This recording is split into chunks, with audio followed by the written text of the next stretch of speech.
Hello friends, welcome back to my channel. तो मैं हूं तरुणा। अभी रिसेंटली मेरी सी सेक्शन डिलीवरी हुई है और डिलीवरी से मुझे एक डॉटर हुई है। उससे पहले भी मेरी एक 11 इयर्स ओल्ड की डॉटर है। तो अभी मेरे पास में टू डॉटर्स हैं। आज मैं आप लोगों के साथ में शेयर करूंगी कि सी सेक्शन डिलीवरी के बाद में क्या खाना चाहिए, क्या नहीं खाना चाहिए, जिससे कि जो हमारी रिकवरी है वो तो साथ में जल्दी हो ही, उसके अलावा जो हमारे टांके हैं उसमें कोई पस वगैरह नहीं पड़े। क्योंकि जो टांके होते हैं उसकी 7 लेयर्स होती हैं, सिर्फ ऊपर की लेयर का ही नहीं ध्यान रखना होता, हमें जो अंदर की लेयर्स है उसका भी ध्यान रखना होता है। इसीलिए खाना पीना बहुत इंपॉर्टेंट होता है इसी सेक्शन डिलीवरी के अंदर। भगवान की दया से और मम्मी जी ने मेरा जो खाना पीना देखा उसकी वजह से मुझे फर्स्ट डॉटर के अंदर भी कुछ भी पस वस नहीं पड़ा था, टांकों में कोई रेडनेस कुछ भी नहीं हुआ और इस बार भी मेरा सब कुछ बहुत अच्छे से हो गया। और अभी जो मेरी डॉटर है वो 3 मंथ्स की है, तो फिर अभी भी सब कुछ सही है। तो सिजेरियन डिलीवरी के बाद में 3 स्टेप्स होते हैं। फर्स्ट स्टेप कि आपको क्या नहीं खाना है, सेकंड कि आपको फर्स्ट 15 डेज क्या खाना है, और थर्ड स्टेप कि आपको 15 डेज के बाद में 3 मंथ्स तक क्या खाना है। तो इस तरह से ये चलता है। और नॉर्मल डिलीवरी में तो क्या होता है कि आपको क्या खाना है और क्या नहीं खाना है, इतना ही होता है। लेकिन सिजेरियन में ऐसा नहीं होता।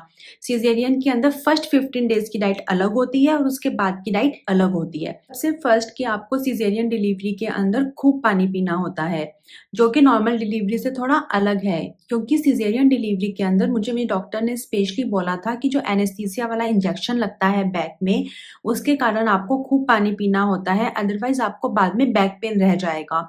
और मैंने तो दोनों ही टाइम पे ये एकदम फॉलो किया है। क्योंकि जो एंटीबायोटिक्स चल रही होती हैं, पेन किलर्स वगैरह चल रही होती हैं, उसके लिए भी पानी पीना बहुत ज़रूरी है। अब हमें जो पानी पीना होता है वो अजवाइन का पानी पीना होता है। फर्स्ट 15 डेज़ तो अजवाइन का पानी आप पियो, उसके बाद भी अगर आप कंटिन्यू कर सकते हो तो ठीक है, और अगर आप नॉर्मल पानी पीना चाहते हो तो वो भी पी सकते हो। लेकिन जो आप अजवाइन का पानी पी रहे हो या फिर आप नॉर्मल पानी पी रहे हो, वो आपको ऐसे गट-गट करके नहीं पीना है। आपको ऐसे सिप करके पीना है और बैठ के पीना है। अगर हम जैसे खड़े होके पानी पीते हैं तो ऐसा बोलते हैं कि वो पानी डायरेक्ट हमारे घुटनों में जाता है और हमें आगे जाके फिर नी पेन होने के चांसेस होते हैं। तो इसके लिए जो फर्स्ट है वो है कि आपको अजवाइन का पानी पीना है। उसमें आपको क्या करना होता है कि काफ़ी सारे पानी के अंदर अजवाइन लेके उसको बॉयल कर लेना होता है, और फिर जब वो ठंडा हो जाता है तो उसे अपने पास थर्मस में भर के रखो और उसे आप सिप करके पियो। तो आप ऐसा कर सकते हो कि अगर आप पूरा 3 लीटर पानी पी रहे हो तो आप 1 लीटर अजवाइन का ले लो, 2 लीटर दूसरा ले लो, जैसा भी आपसे मैनेज होता है, पानी तो आपको पीना ही है। सेकंड, आपको दूध, दूध वाली चाय, दूध वाली कॉफ़ी, कोल्ड मिल्क, ये सब आपको नहीं लेना है। आपको सिर्फ़ और सिर्फ़ स्टार्टिंग के 15 डेज़ गरम लीकर लेना है। गरम लीकर मतलब हॉट ब्लैक टी, सिर्फ़ आपको वही लेना है। आप कोल्ड ब्लैक टी भी नहीं ले सकते हो, क्योंकि फर्स्ट 15 डेज़ के अंदर हमारी बॉडी को हमें गरम रखना होता है, तो हमें गरम-गरम खाना खाना होता है, गरम-गरम चीज़ें खानी होती हैं, ठंडी चीज़ें हमें अवॉइड करनी होती हैं।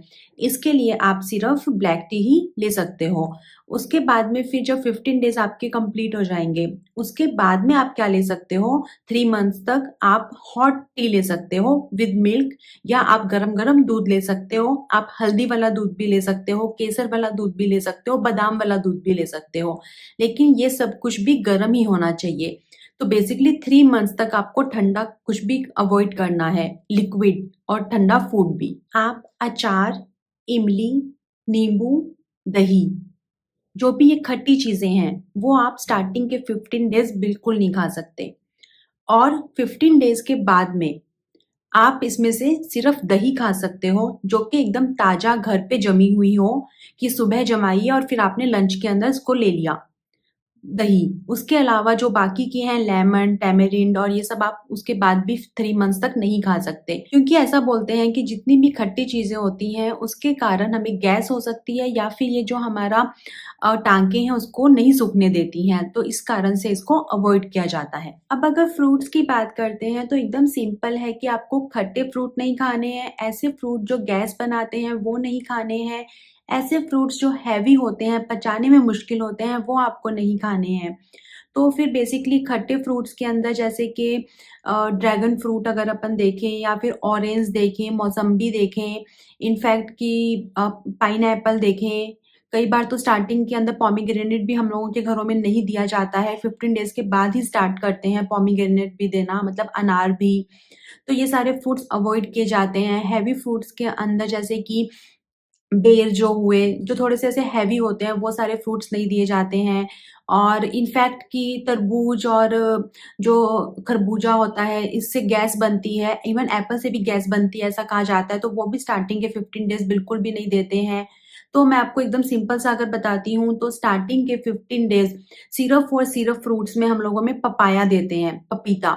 और उससे क्या होता है कि एक तो आपका डाइजेशन सही रहता है, क्योंकि पपीता बहुत हल्का होता है। उसके बाद में फिर पपीते से क्या होता है कि आपके मोशंस भी बहुत क्लियरली पास होते हैं, मतलब आपको फाइबर बहुत अच्छा मिलता है, जिसके कारण से कॉन्स्टिपेशन नहीं होता है। और ये ब्रेस्ट मिल्क अगर हम करा रहे हैं तो उसमें दूध को बढ़ाने में भी बहुत हेल्प करता है। मैंने खुद ने आज़माया है, मैंने स्टार्टिंग के 15 डेज़ सिर्फ़ और सिर्फ़ भर-भर के पपीता खाया था। जो कि मेरी जापा वाली दीदी आई थी, तो उनको भी काफ़ी नॉलेज थी। उनका बहुत ही ज़्यादा क्लियर था कि आपको मतलब कि रोज़ घर में पपीता होना ही चाहिए, और वो मुझे इतना सारा पपीता खिलाती थी। तो स्टार्टिंग के 15 डेज़ मैंने वही खाया है, 2 बार खाती थी मैं, एक बार 11-12 बजे से पपीता खाती थी और एक बार शाम को भी पपीता खाती थी। क्योंकि उन्होंने बोला कि अगर आप ऐसा नहीं करोगे तो फिर आपको कॉन्स्टिपेशन वगैरह हो जाएगा, और बाकी जो फ्रूट्स हैं फिर वो मैंने बाद में स्टार्ट किए थे। 15 डेज़ के बाद में मैंने बबूगोशा खाना स्टार्ट किया था, अनार खाना स्टार्ट किया था, एप्पल खाना स्टार्ट किया था। यही 3 और फ्रूट्स खाने स्टार्ट किए थे मैंने 3 मंथ्स तक। उसके बाद में फिर धीरे-धीरे तो अब ऑरेंज और ये सब भी मैं खाती हूँ, पाइनएप्पल वगैरह, अब कुछ प्रॉब्लम नहीं है। अब अगर सब्जियों की बात करें तो आपको आलू, फूल गोभी, पत्ता गोभी, बैंगन, कटहल, मशरूम, इसके अलावा ग्वारफली, पापड़, बड़ी, ये सब सब्जियाँ आपको स्टार्टिंग में नहीं खानी हैं। अब ऐसा है कि आप स्टार्टिंग के 15 डेज़ कौन-सी सब्जियाँ खा सकते हो। तो आप बीन्स खा सकते हो, घिया, तोरी खा सकते हो, पालक खा सकते हो, मेथी खा सकते हो, ठीक है? इवन सरसों का साग भी आपको स्टार्टिंग में नहीं खाना है, बहुत हेवी माना जाता है, ठीक है? आप ये सब खा सकते हो। उसके अलावा आप परवल खा सकते हो, गलगल खा सकते हो, मुझे नहीं पता आप लोगों की लैंग्वेज में क्या बोलते हैं इसको। और इस तरह से हरी-हरी सब्जियाँ होती हैं जो, वो सब आप खा सकते हो, तो काफ़ी सारे ऑप्शंस हो जाते हैं स्टार्टिंग के 15 डेज़ के लिए। उसके बाद में आपको 15 डेज़ से लेके 3 मंथ्स तक आपको क्या सब्जियाँ और आप ऐड कर सकते हो, उसके अंदर जो ऐड करते हैं वो एक आलू होता है कि आप आलू ऐड कर सकते हो, बैंगन नहीं खाया जाता है, फूल गोभी, पत्ता गोभी भी गैस करती है तो उस टाइम तक नहीं खाई जाती 3 मंथ्स तक, कटहल, मशरूम बहुत हेवी होते हैं तो वो भी नहीं खाए जाते हैं। तो बेसिकली एक आलू ऐड हो जाता है, उसके अच्छा लगता है जो आलू लवर्स होते हैं मेरी तरह, उनको तो बड़ा मज़ा आ जाता है उसके बाद में। पल्सेस के अंदर आपको छोले, राजमा, काले चने, उड़द की दाल, दोनों तरह की साबुत और दूसरी, मोठ, उसके अलावा अरहर की दाल, अ, उसके अलावा मसूर की दाल, ये सारी दालें आपको स्टार्टिंग के अंदर 15 डेज़ तक नहीं खानी होती हैं, क्योंकि ये सब कुछ बहुत हेवी होता है। तो उसके बाद में अल्टरनेटिव होता है कि स्टार्टिंग के जो 15 डेज़ हैं, उसके अंदर आप मूँग की दाल खा सकते हो। मूँग की दाल येलो वाली भी और ग्रीन वाली भी, दोनों तरह की दाल आप खा सकते हो, क्योंकि ये बहुत लाइट होती है और स्टार्टिंग के अंदर हमको हमारे डाइजेस्टिव सिस्टम पे बहुत ज़्यादा वज़न नहीं डालना होता है। इसलिए ये 15 डेज़ तक अवॉइड करो।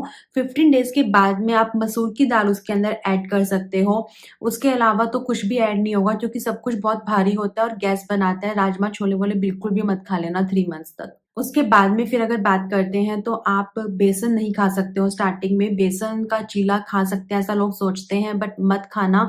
बेसन बहुत भारी होता है, बच्चे के भी पेट में दर्द हो जाता है, आपको भी डाइजेशन में बहुत मुश्किल हो जाएगी।